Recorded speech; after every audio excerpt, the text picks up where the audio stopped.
Hi, my name is Annie Bailey, and this is a short presentation about giving voice to values case study Benny and the Jets for Dr. David Christensen Accounting Ethics Seminar, Southern Utah University. Benny Gordon, an employee at Jet Energy Company, identified some irregular accounting entries where the company was booking the insurance rebates of the nuclear plant to a non-operating account. These entries intended to keep the operating income below 12.5% so that the company didn't have to adjust the rate that they were charging to the customer as stipulated by the state's regulation. Gordon is in a very challenging situation, but he needs to bring his finding to the attention of upper management, including whistleblowing. The first step I will recommend Gordon is to report the findings to the CEO, Vanessa Jones, and the CCO, John Franks, because at this point he needs to assume that his manager, Sarah Higgins, already know about it and probably was to give the order of booking the fraudulent entries. If Gordon noticed that the CEO or the CO haven't done anything about to get this resolved, he probably should go to the audit committee and probably start thinking about getting out of the company and report it outside of the company. I would recommend Gordon probably to follow the IMA guidance to management accountant. Like discuss the issue with a supervisor, probably discuss the issue with an IMI ethics counselor, and probably get some legal counseling too. Some of the ethical values that should be front and center so that Gordon does what is correct are, for example, due care, that requires directors and manager acting in good faith, basically acting in the way that it considers being in the best interest of the company.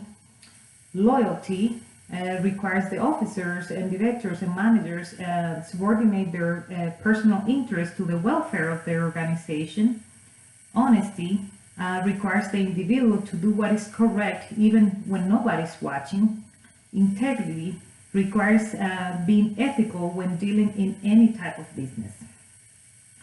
Of course, when upper management is doing something wrong in business, they always will have some sort of rationalization on why they are doing what they're doing and why it's okay for them to do what they're doing.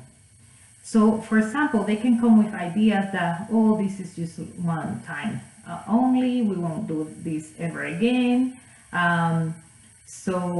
But we are not going to correct prior entries or prior years because it's too much red flag if we correct prior years, things like that. The government will never find out about the rebates. It's nothing to be worried. The CEO and the audit committee are aware of what we are doing and they approve it. So they can come with all sorts of rationalizations, and they can say, for example, oh, we'll make sure that you receive a substantial bonus for your supporting our ideas. So they can come up with basically anything. So for that, Gordon needs to be prepared and not just to counter them, but to persuade them to do the right thing. So for example, Gordon could explain to them that if the state finds out that the fraudulent activities are happening, they could be heavily fined. He can argue that they can lose the state contract. So he can say that the company can be exposed on an extensive audit for the last 7 years. So a lot of things he can use to basically persuade them to do the right thing. As a final advice, I will say to Gordon to be prepared to lose his job. That's basically the bottom line. So he has to be prepared to lose his job for two main reasons. One, because he might get fired, as simple as that. And two, the chances that upper management will not change their mind when you're talking about 26 to 30 millions is involved. That's, something that they probably would prefer to fire somebody. And second, he might be forced to quit because they will not change what they are doing, and he may won't feel good about staying in the company knowing that they are doing something wrong.